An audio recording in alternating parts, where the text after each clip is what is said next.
Qual é a física do funcionamento de um supercondutor? Para explicar um supercondutor, eu vou começar fazendo uma analogia com água. Olha aí na tela e você está vendo uma representação didática de um cano. Imagine que esse cano pode ser uma mangueira que tem aí na tua casa. De um lado ali do cano eu tenho a água e eu vou fazer ela passar na direção ali daquela seta. Essa água vai passar por dentro do cano e vai sair do outro lado. Como que você faz para a água passar por dentro do cano? Pode parecer simples, mas você tem que aplicar uma diferença de pressão no cano.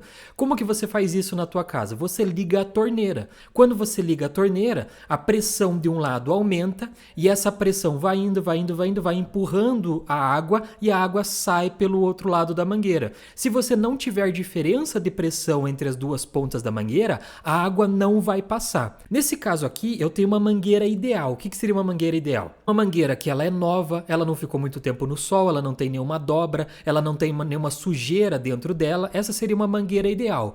Porém, na vida real, o que acontece é essa mangueira aí. Ela tem algumas obstruções. Por exemplo, ali eu coloquei um pouco de sujeira, que vem da água mesmo ali da torneira. E o que acontece? Você vai ter uma certa resistência à passagem da água por dentro desse cano, concorda? No primeiro caso aqui, a água podia passar livremente. Nesse segundo caso, não. Ela vai ter que passar ali na direção da seta, ó. Ela vai ter que passar pela parte de cima do cano, tá vendo? Então você ofereceu uma certa resistência. Tá, Denis, o que isso tem a ver com a ideia de supercondutor? Vamos começar agora. Imagine que eu tenho um fio aqui, por exemplo, de cobre, e agora no lugar da água eu vou passar um elétron. Esse elétron vai passar livremente por esse cano aí, por esse fio de cobre. Por quê? Porque ele não tem nenhuma resistência elétrica nesse caso. Então não tem nada que está impedindo a passagem dele e ele vai passar livremente ali. Agora, o que acontece na vida real? Na vida real, até mesmo um fio de cobre oferece uma certa resistência. Só que agora, é claro, não é sujeira dentro do fio igual era na mangueira. Essa resistência elétrica que você vai encontrar no fio de cobre, por exemplo, que transmite energia elétrica, ela vem simplesmente das moléculas que formam o fio de cobre, dos átomos que formam o fio de cobre. Ele dificulta a passagem do elétron. O que seria esse elétron que eu estou te mostrando aí? Seria uma corrente elétrica. Sabe quando você leva um choque? O que acontece? Os elétrons que estavam em algum lugar passaram para o teu corpo, ou seja, teve uma corrente elétrica. A luz elétrica que tem na tua casa, a energia elétrica, vem através de fios também. São movimentos de elétrons dentro do fio. Então o que acontece aqui, nesse caso do fio de cobre, é que eu estou oferecendo uma resistência elétrica para ele. Mas, Denis, o que isso causa? Antes de tudo, eu quero lembrar para você que aqui no primeiro comentário fixado tem os meus cursos, beleza? Você pode acessá-la mais barato que uma pizza. Se você não puder, curta esse vídeo aí que você já vai estar ajudando aqui teu professor Denis. O que essa resistência elétrica vai causar? Ela causa um aquecimento desse fio. Isso aqui é o que nós chamamos de efeito Joule. Se você já tomou banho em alguma vez na vida, você já viu o efeito Joule acontecendo, que é o quê? A resistência elétrica do teu chuveiro funciona assim. Você passa uma corrente elétrica, porém o material que tem lá, ele tem uma grande resistividade e faz com que o filamento aqueça. E aí acontece o efeito Joule que aquece a água. Então vamos recapitular aqui. Se eu tivesse aqui uma mangueira livre de resistência elétrica, a água ia passar normalmente. Mas na vida real isso não acontece. Eu tenho uma sujeira ali que impede a passagem da água. Isso a gente chama de resistência, resistividade. Fazendo uma analogia agora para os elétrons passando por o fio, é a mesma coisa. Se eu não tiver resistência elétrica no fio, resistividade, o elétron vai passar livremente. Se eu tiver uma resistividade, uma resistência no fio, ele não vai passar livremente. Isso vai gerar um aquecimento do fio, que a gente chama de efeito Joule. Quando você tem um aumento da resistividade, você também tem um aumento da temperatura aqui do efeito Joule. Então, quanto maior for a temperatura, maior é a resistividade daquele fio. Agora pensa, se a gente baixar a temperatura, a resistividade do elemento químico, do material, também vai baixar. Uma coisa equilibra com a outra. O que isso causa? Por exemplo, o chuveiro que eu falei para você tem o efeito Joule, lâmpada incandescente também o efeito Joule, tem um aquecimento do filamento por causa da resistência elétrica, do material impedir que passe a corrente elétrica ali e isso aquece o fio. Ferro de passar roupa também funciona através do efeito Joule. E o que acontece? Nas redes de transmissão de energia elétrica, principalmente no Brasil, tem uma grande perda de energia por efeito Joule. Essas linhas de transmissão que você vê, elas têm uma resistência elétrica. Então a corrente elétrica tenta passar por ela, os elétrons, mas ela tem uma resistência. Isso acaba aquecendo aquele fio e tem uma perda de energia. Existem estudos que mostram que no Brasil, aproximadamente 20% da energia elétrica que é transmitida é perdida por aquecimento dos fios lá na rede elétrica. No Chile, segundo eu pesquisei, era mais ou menos 6%, nos Estados Unidos 4%. Então no Brasil é muito grande isso. Eu estou trazendo aqui para você para mostrar que o aquecimento que você tem, essa perda de energia por causa de resistência, é uma perda muito grande do ponto de vista econômico. E aí vem as ideias de supercondutor. O que seria um supercondutor? Seria um material que consegue conduzir a corrente elétrica sem nenhuma resistência elétrica. Então seria um material perfeito. Por quê? Porque não teria perda de energia por efeito Joule. Você não ia perder energia, você ia poder transmitir a energia a longas distâncias sem perder nada. Exemplos de materiais supercondutores: mercúrio, chumbo, carbono, os fulerenos, os nanotubos de carbono,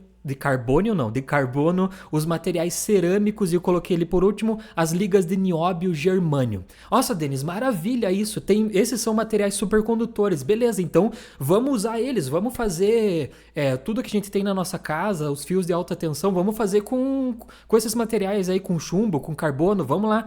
Aí que tá o problema, esses materiais eles são supercondutores não a temperatura ambiente. O que é temperatura ambiente? Seria a temperatura aqui de 25 graus Celsius, mais ou menos.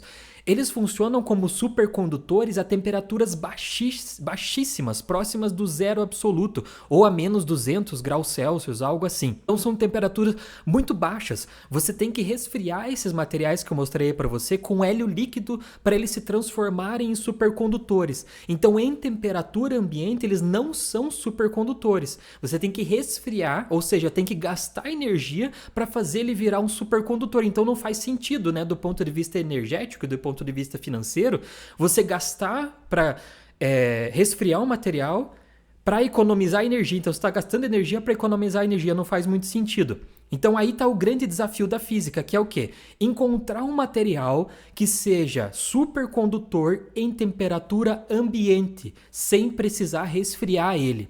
E até hoje isso não foi encontrado. Teve um material da Coreia do Sul recentemente que falaram que era, mas não era supercondutor a temperatura ambiente. Então o material supercondutor seria um material perfeito que transmite energia elétrica, por exemplo, sem nenhuma resistência elétrica. O problema é que todos que nós conhecemos até hoje precisam ser resfriados. Isso tem um gasto muito grande de dinheiro. Qual é a temperatura que cada elemento vai se transformar em supercondutor? Não é em qualquer temperatura, é uma coisa que nós chamamos de temperatura crítica. Eu trouxe aqui para você um gráfico. Denis, quando mostra gráfico eu já tremo nas bases aqui, não gosto muito. Calma, vamos entender o que está acontecendo aqui. Nessa coluna de pé você tem a resistividade do material. Nessa coluna aqui que está deitado, você tem a temperatura em Kelvin. Essa linha roxa, você tem um metal normal, por exemplo, cobre. E aqui em verde você teria um material supercondutor. Olha o que acontece aqui. Você tem uma coisa que nós chamamos de temperatura crítica. O que seria essa temperatura crítica? Seria a temperatura que você tem que resfriar o material para que ele se transforme num supercondutor. Então veja aqui, para temperaturas aqui para o lado direito são temperaturas altas, onde está a seta aqui do meu mouse. Temperaturas altas. Veja que nessas altas temperaturas, tanto o metal normal como o supercondutor, eles estão tendo uma grande resistividade, tá vendo? São valores altos aqui de resistividade. Mas veja como eu vou indo para a esquerda aqui no gráfico, como a temperatura vai diminuindo até que chega no ponto crítico.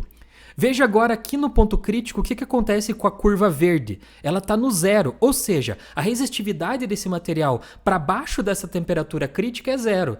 Já do metal normal, por exemplo, do cobre, ela continua ali tendo um valor. Ou seja, mesmo resfriado muito, o material normal ele tem ainda resistência elétrica. Já o supercondutor, quando ele chega nessa temperatura crítica, ele já não tem mais resistividade e resistência elétrica. E aí ele se torna um material perfeito para transmitir energia. Então o material supercondutor ele tem uma temperatura que ele vai se transformar supercondutor, que nós chamamos de temperatura crítica.